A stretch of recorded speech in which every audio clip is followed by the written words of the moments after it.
그 당시 지역교회들을 그런 모습으로 비유해서 보여주지 않고 황금 촛대로 비유해서 보여주었다고 하는 거예요. 왜 그렇게 하셨을까? 그 이유는 비록 교회가 힘들고 어려워도 교회는 존재 가치면에 있어서나 또 혹은 사역적인 면에서 황금으로 되어 있는 촛대와 같이 그렇게 귀하고 중요하다고 하는 것을 알게 해주시기 위해서 그렇게 보여주신 것이다 라고 하는 사실이, 제가 이 말씀을 이제 이렇게 해석하는 것이 옳은 것인가, 그래서 여러 주석들을 찾아보았어요. 그랬더니 렌스피라고 하는 주석학자가 이 제가 말씀드리는 바와 같이 그 당시 교회를 황금 촛대로 비유해서 보여준 이유는 교회가 아무리 어렵고 힘들어도 교회는 존재 가치 면에서나 하는 일, 사역적인 면에서 보배와 같다. 교회의 중요성을 일깨워 주시기 위해서 그렇게 한 것이다. 그렇게 이제 해석하는 것을 제가 보았던 것입니다. 여러분, 우리나라 독립을 위해서 힘을 썼던 김구라고 하는 선생님이 교회에 대해서 이런 말을 했다고 합니다. 경찰서 10개를 짓는 것보다도 교회 하나를 세우는 것이 중요하다. 이 말을 했다는 거예요. 왜 그렇게 말했느냐 하면은 그 당시 지역 교회들이 사회에 미친 영향력이 얼마나 컸던가 하는 것을 우리가 짐작할 수 있는 말씀인 것입니다. 그 당시는 교인들의 수요가 인구 대비해서 2%밖에 안 되었다는 거예요. 그런데도 교회가 그만큼 사회에 미친 영향력이 컸다고 하는 것을 우리가 알 수가 있지요.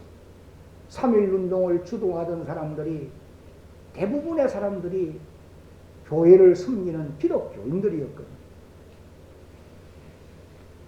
오늘날에는 인구 대비 성도들의 수요가 20%에 가깝다고 말하지만 이 시대는 교회가 사회에 미치는 영향력이 너무도 미약하다.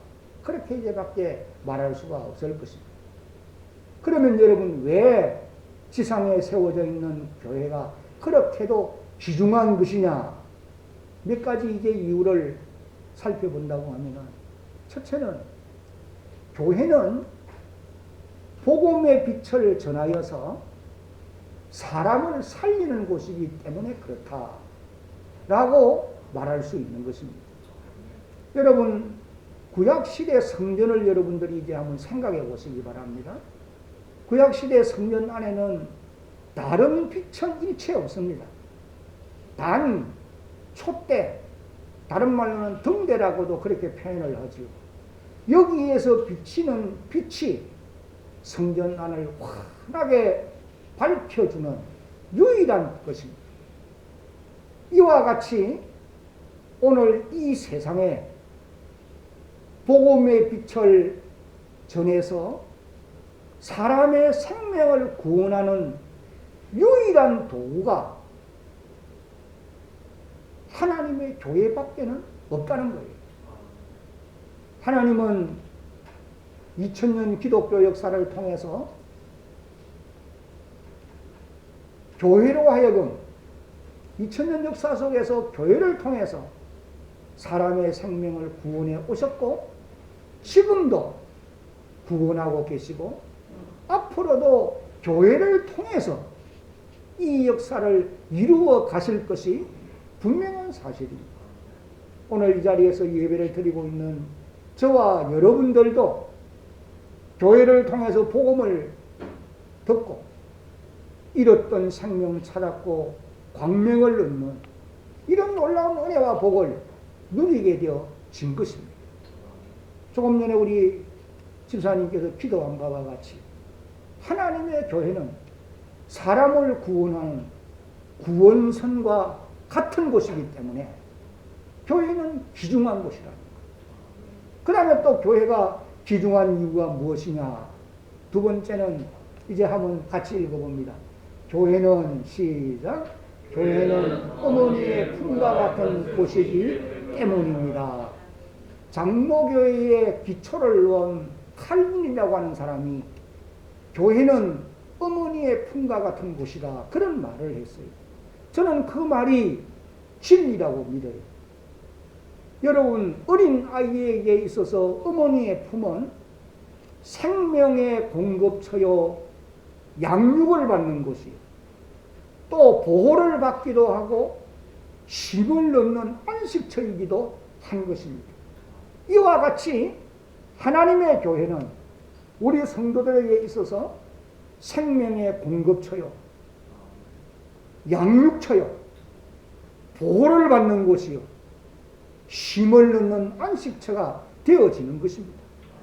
그러므로 교회는 항상 생명 양식을 공급하는 일에 힘써야 되고,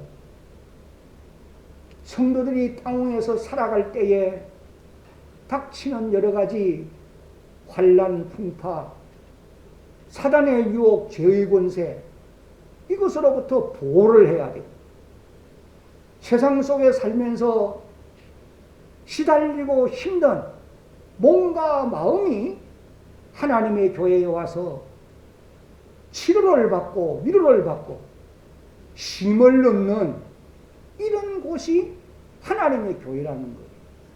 그러므로 하나님의 교회는 우리 모든 성도들에게 안식처요, 위로처요, 사랑을 입고 어머니의 품과 같은, 그와 같은 곳이 하나님의 교회예요. 그러므로 교회는 참으로 중요한 것입니다. 저는 중학교 2학년 때 친구 따라 처음 교회를 갔어요. 그리고 그때는 1960년대 후반이니까 참 우리나라가 어려울 때죠. 가난할 때입니다. 특별히 저는 그 가난한 집안에서 태어났기 때문에 참 어려운 때였어요. 그래서 교회를 갔는데 교회가 너무 좋은 거예요. 세상 살아가기가 쉽지 않은데 주일 되어서 교회 가면은 목사님으로부터 장로님들, 군사님들 이런 분들이 친절하게 사랑으로 대해주고, 또는 가다가는 먹을 것도 주기도 하고, 그러다 보니까 교회가 너무 좋은 거예요. 그래서 저는 그때부터 지금까지 교회를 떠나지 아니하고 교회 속에서 늘 살아온 거예요. 그러다가 보니까 오늘의 내가 여기에 있게 되어진 것이 분명한 사실입니다. 여러분, 이 안락 하나 교회도 이 교회에 속해 있는 모든 성도들에게 어머니의 품과 같은 곳인 줄을 여러분 믿어야 합니다. 세상에 시달린 마음과 몸이 주일이 되어서 교회에 오면은 그 받은 상처들이 치료가 되어지고, 여러 가지 무거운 짐들이 이곳에 와서 내려놓게 되어지고, 또 새로운 힘과 용기를 얻어서 세상 속으로 나가서 한 주간을 또 은혜 가운데 살아가고, 이런 안락 하나 교회가 모든 성도들에게 어머니의 품과 같이 안식처가 되어지는 그런 놀라운 역사가 있어야 된다는 거예요. 이것이 교회가 이 땅에 존재하는 목적 가운데 하나라는 것입니다. 그러므로 하나님의 교회는 너무도 중요한 것입니다. 그리고 이제 또 세 번째로 교회가 중요한 이유가 무엇이냐? 교회는 음부의 권세를 이기게 하는 곳이기 때문에 그렇다. 여러분, 마태복음 16장 18절을 읽어보면 예수님께서 이렇게 말씀하십니다. 너는 베드로라, 이 반석 위에 내 교회를 세우리니 음부의 권세가 이기지 못하리라. 여기서 말하는 이 음부의 권세는 사망의 권세, 지옥의 권세를 말하거든요. 저는 이것을 두 가지로 해석을 늘 합니다. 하나는 사단의 권세요. 다른 하나는 죄의 권세. 사단의 권세가 우리를 지옥까지 이끌고 가고 죄의 권세가 우리를 지옥불에 떨어뜨리게 만드는 겁니다. 죄의 싹선 사망이요.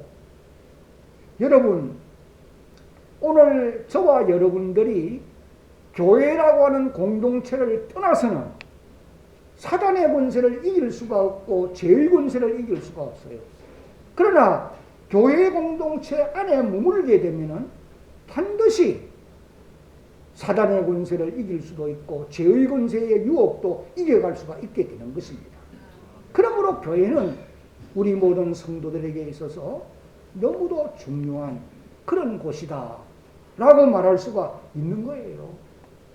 그리고 또 교회가 중요한 네 번째 이유는 뭐냐? 교회는 축복의 통로이기 때문에 그렇다. 사도 바울이 고린도전서 12장 27절을 통해서 교회는 그리스도의 몸이요 성도들은 몸에 붙어있는 지체들이다. 그렇게 비유적으로 말씀을 해 주시기도 했고, 요한복음 15장에서는 교회는 포도나무요 가지는 우리 모든 성도들을 비유하는 것이다. 그래서 나는 포도나무요 너희는 가지니 그런 말씀을 하셨어요. 여러분, 가지가 아무리 잘났다 하더라도 몸에서 잘리워지면은 영양을 공급받지 못하기 때문에 마를 수밖에 없습니다. 그러나 몸에 붙어 있어서 몸으로부터 영양분을 받으면 자라게 되어 있고 아름다운 열매를 맺히게 되어 있어요. 오늘 우리 성도들도 마찬가지라는 거예요. 몸인 교회에 나무에 붙어 있는 가지처럼 우리 성도들이 교회로부터 영양분을 공급받고 좋은 것들을 공급받음으로 열매를 맺게 되고 또한 아름답게 자라가는 이런 놀라운 역사가 있게 되어지는 것입니다.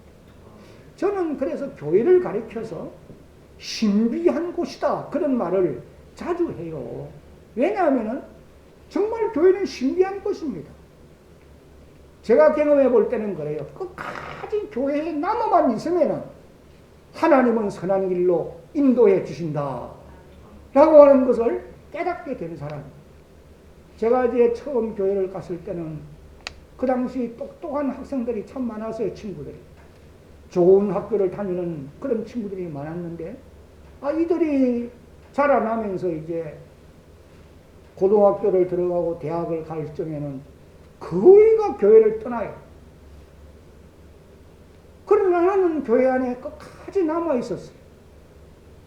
그들이 다 그렇게 똑똑한 사람들이었는데 교회를 떠난 이후에 이제 세월이 지나서 다 이제 은퇴를 할 나이가 되어지고 할 때에 그런 친구들을 한 번씩 이제 만나보잖아요. 만나보면은 그 사람들이 잘 때 있느냐, 내가 더 잘 때 있느냐, 한번 비교를 해보는 거예요.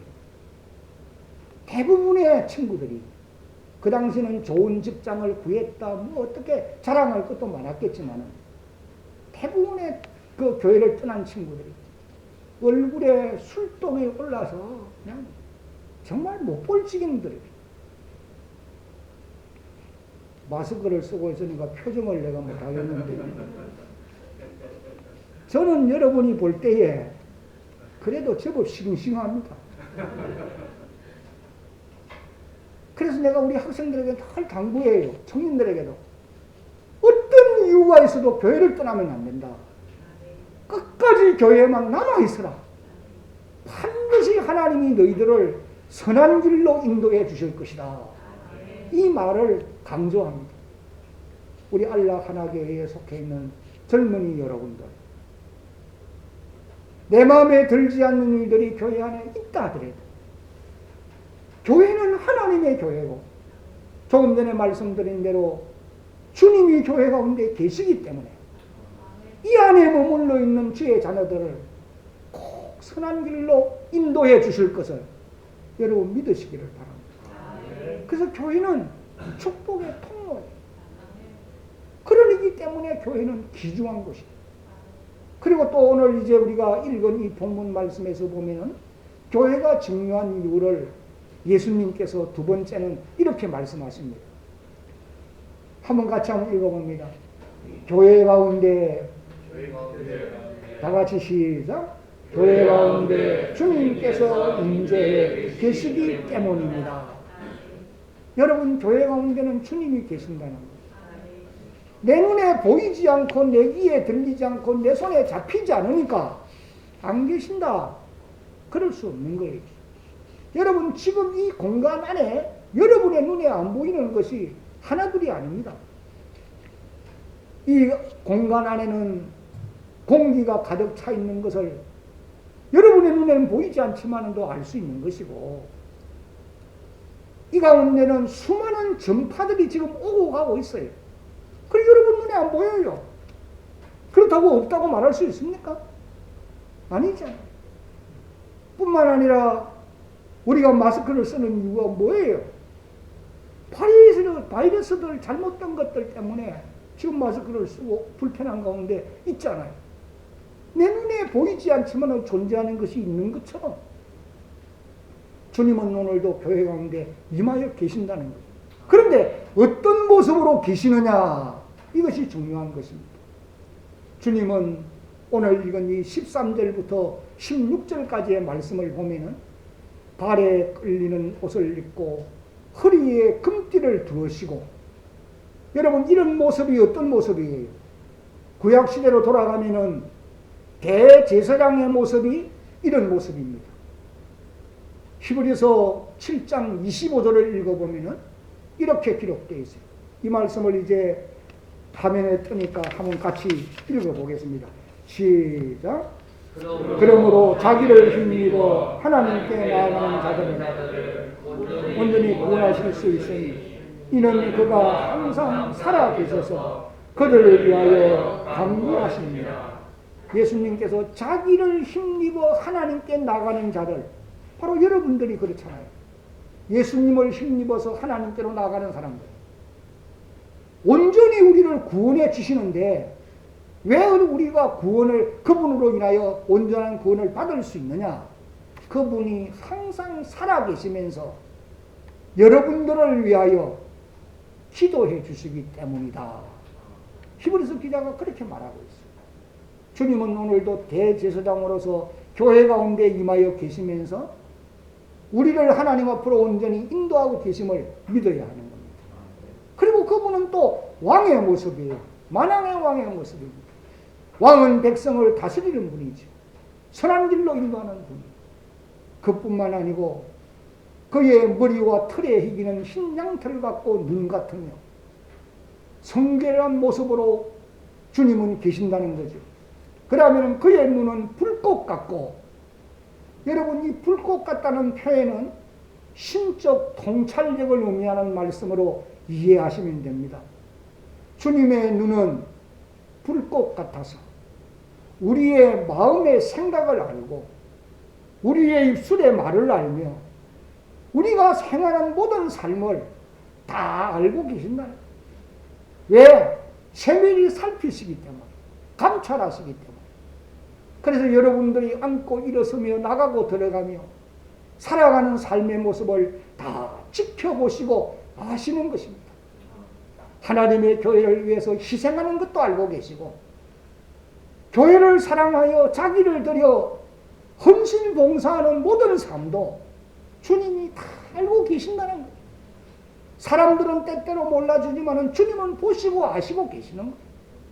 그래서 그 주님이 우리를 선한 길로 인도해 가시고 우리의 마음의 상처도 알아서 치료해 주시고 우리의 수고도 알아서 보상해 주시는 그와 같은 은혜를 베풀어 주신다는 거예요. 그래서 그의 눈은 불꽃 같고, 그 다음에 그의 음성은 많은 물소리와 같으며, 여러분 많은 물소리, 홍수가 나서 대하가 흘러갈 때에 그 위험 있는 모습을 아마 여러분들이 한번 느껴본 적이 있는지 모르겠어요. 주님의 능력은 불가항력적이라는 거예요. 우리 주 목소리 한 번만 바라면 천하의 모든 건 망하겠네. 우리가 그런 찬송도 부르지 않습니다. 그리고 그의 발은 풀무불에 달련된 빛난 주석 같고, 이건 바로 심판의 주님을 말하는 거예요. 한번 밟으면 다 박살이 나는 거예요. 그리고 또 그의 입에서는 좌우에 날선 검이 나오고 하나님의 말씀의 능력을 말하는 것입니다.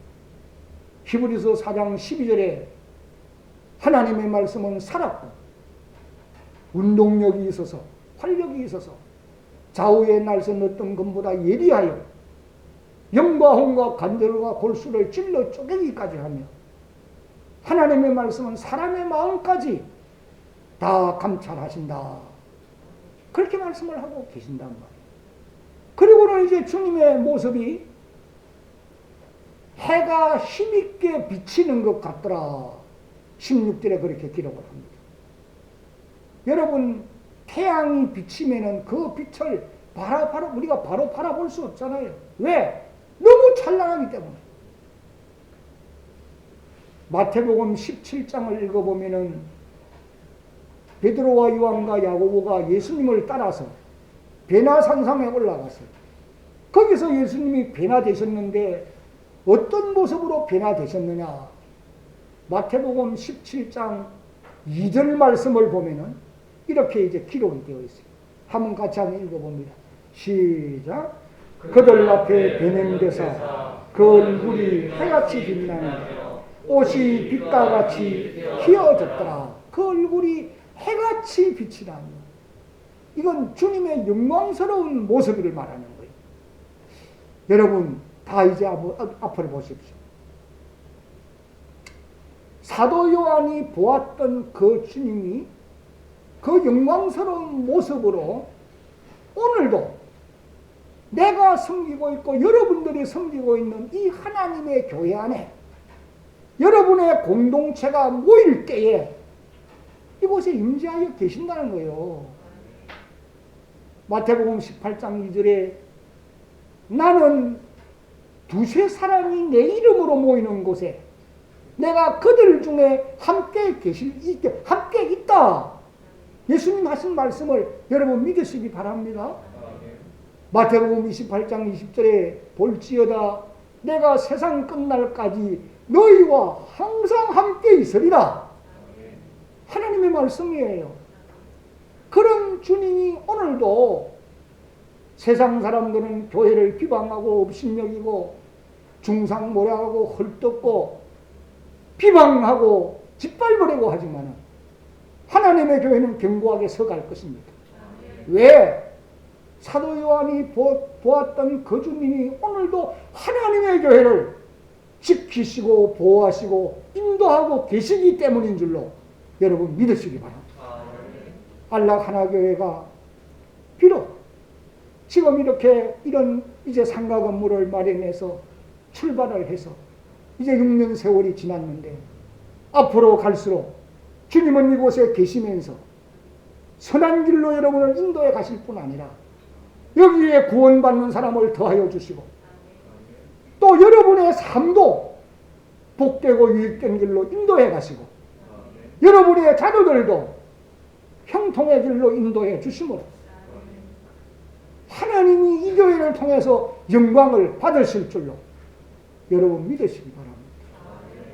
우리 눈에 안 보여도 주님은 우리 가운데 오늘도 역사하고 계심을 여러분이 믿고 그 주님 의지하면서 당면한 모든 어려움들을 극복해 가는 그런 주의 백성들이 되어지기를 예수님의 이름으로 축복합니다.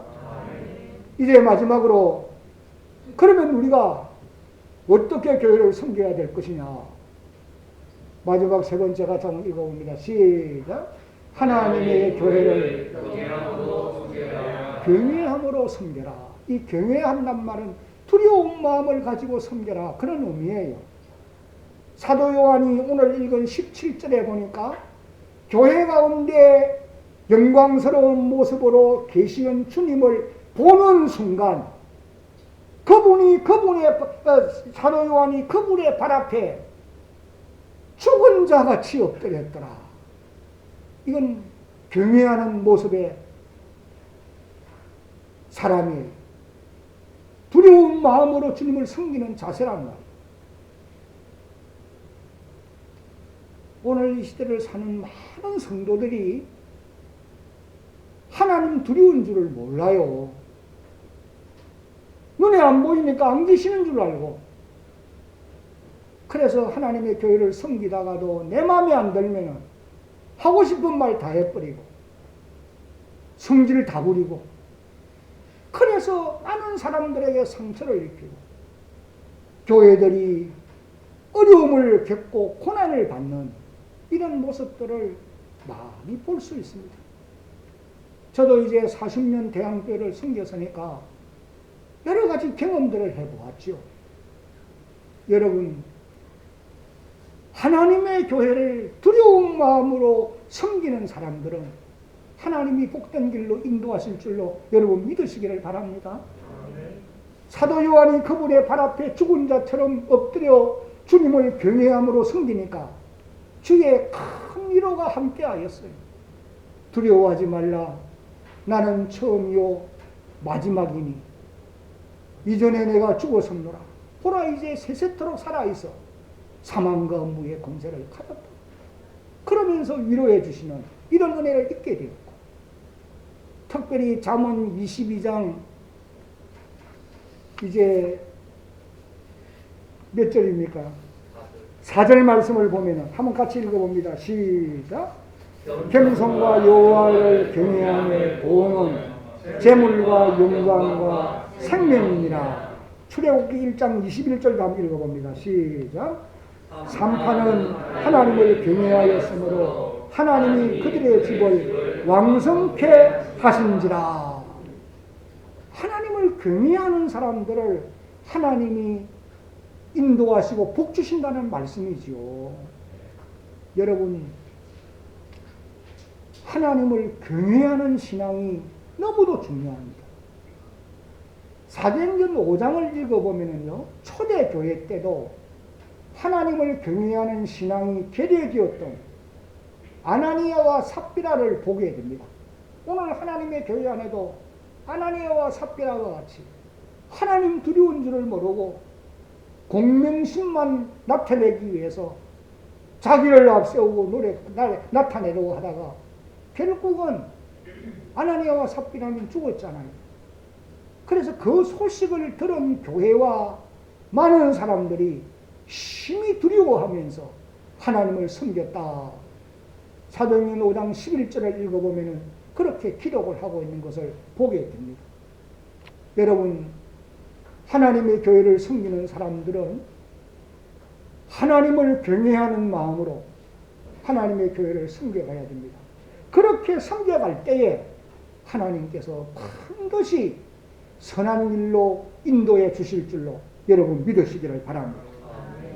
사도행전 9장 31절을 보면 그리하여 온 유대와 갈릴리와 사마리아 교회가 평안하여 든든히 서가고 주를 경외함과 성령의 위로로 진행하여 수가 더 많아져 가더라. 평안하여 든든히 서가고, 교회는 평안해야 되지요. 주를 경외함과 하나님을 두려워하는 마음을 가지고 교회를 섬기라고 말이죠. 성령의 위로로 진행하여 성령의 도우심으로 하나님의 교회가 인도되어 가야 된다는 말씀이죠. 이렇게 해서 교회가 구원받는 사람이 거기에 더하여졌다는 것입니다. 이제 말씀을 뵙겠습니다. 우리 안락교회 안에도 사도 요한이 보았던 그런 모습으로 주님이 늘 임하여 계심을 여러분 믿으시기를 바랍니다. 그리고 하나님의 교회가 너무도 중요하다는 것을 다시 한번 마음에 꼭 기억하면서 이제 6주년을 맞이했는데 또 6주년을 맞이하는 그때까지 앞으로 한평생 하나님의 교회는 주님이 이렇게 계시기 때문에 그 사역이 너무나 중요하기 때문에 너무도 귀하고 중요하다는 사실을 여러분들이 마음에 꼭 기억을 하면서 하나님의 교회를 경외함으로 섬겨갈 때에 자손 대대로 하나님이 복을 주실 것을 믿으시기 바랍니다. 이런 은혜가 여러분 모두에게 임하기를 예수님의 이름으로 축복합니다. 이제 우리 208장 이 찬송을 함께 한번 부르고